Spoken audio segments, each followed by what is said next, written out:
how should people actually use theories and models in assignments? Is that too big of a question? No, not at all. That's great.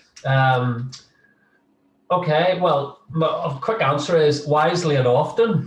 Yeah. So please use theory. I'll maybe use, well, I'll think about anti-oppressive practice I've talked about, and that's hitting it, we're resonating with that both of us. So I'll use that as an example in a minute. Use them non-descriptively, use them intelligently and strategically.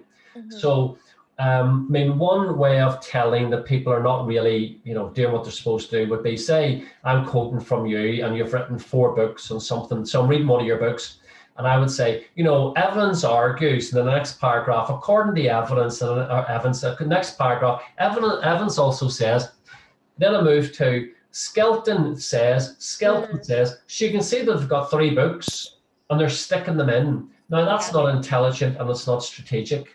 So even if it was only 3, you'd find a way of varying that throughout the work, as opposed to they're in 3 separate segments to show that, and that's a limitation, and that does characterize or punctuate a number of pieces of work that I've read. And when I say a number, I'm talking about, I don't know, hundreds of thousands at this stage, I suppose. I've been working too long. Also think about the isms. Yes, I talk about isms, in terms of when you're looking at theories and models. So if we look at anti-oppressive practice, I'll use that then. I coined a phrase in 2017, which labelization. So the first times I'd ever done a hashtag labelization, I really didn't know what I was doing, but I took some advice from people, and I don't know, I've never found it again. I may have not put a hashtag, I may have put an ice cream lolly on it or something, who knows. But anyway, and because I've been so frustrated with how we place labels in front of people, which I did a wee piece earlier about, famously the homeless, the handicapped, the disabled, awful words. And my definition at that time, and still is, labelization: the often dehumanizing process of putting a label before a human being and judging them accordingly. And that's really has to be resisted. So I'd appreciate help with that. Now, so we'll take anti-oppressive practice then as an approach, if that's okay. Then how would I use it? Well, I would make sure I was reflecting the approach in my practice as a person, hence the AOP profile. Yeah. As my practice as a student, and I'm also adding as a professional. So I'm hoping that not only students will be listening to this, but practitioners. So I've got to be demonstrating, and I've often pointed this out reading practitioner reports. The court know nothing about you or nothing about, and you've said this bit here. Obviously given the similarities but you never declared that. And I know you're now in the hearing, but that actually should be clear for anybody reading this again, or even in your notes or your file, whatever. Let me see what else I want to say. Yeah, your approach to anti-oppressive practice should be reflected in your values, principles, and ethics. They should be consistent. She can't talk about the core value of respect and then be contradicting that by using disrespectful language. These people were colored. These homeless people. I mean, that is an absolute contradiction of that core value, and is oppressive in my view.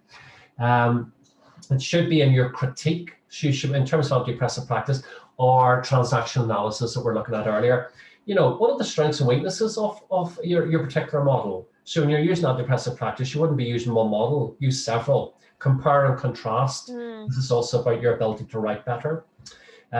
Your AOP or whatever should be in your assessment, your analysis, and your evaluation, and your reflection. In terms of your transaction analysis, you'll expect to see, if you're maybe doing, the basic social work helping cycle, if you're starting with an assessment, I'd expect to see how transaction analysis helped you make the assessment. The intervention, ditto. Your evaluation, same again. You expect to see that peppered, because if that was the chosen intervention you were looking at. And I'd also see you compare and contrast that with something that was very different to it, to show the reader, that there's other ways of practicing, etc. So, and then just small laments from Gerry about the language again. In terms of anti-oppressive practice, please remove the word admit and allow from your vocabulary. unless it's talking specifically Oh, right, about yeah. mine. The idea that people say, you know, Gerry admitted to feeling upset. Admit it. He's not in a court of law. Is it any wonder people get upset about social workers working with them? This is also for psychiatrists, psychology, etc., counsellors too. I allowed them to talk. You allowed them? Wow. Isn't that nice of you? Get out of the way. You allow them. And then people say, well, how else should I write it, Gerry? Well, you encouraged, you enabled, you facilitated, whatever it is. And then one other thing I forgot to say, one of my laments about assignments is, please stop using the word feel, everybody, unless you're talking about a feeling. You cannot say, I feel this theory was helpful. It's not a feeling. It either was or it wasn't. You can't say, I think I was upset. I think anger there. I think attraction there. No, you feel them. So be clear, when it's thinking and when it's a feeling. I feel that this commentator is wrong. Well, when will you know? Because at the minute it's only a feeling. Enough said. Okay, brilliant. Thank you.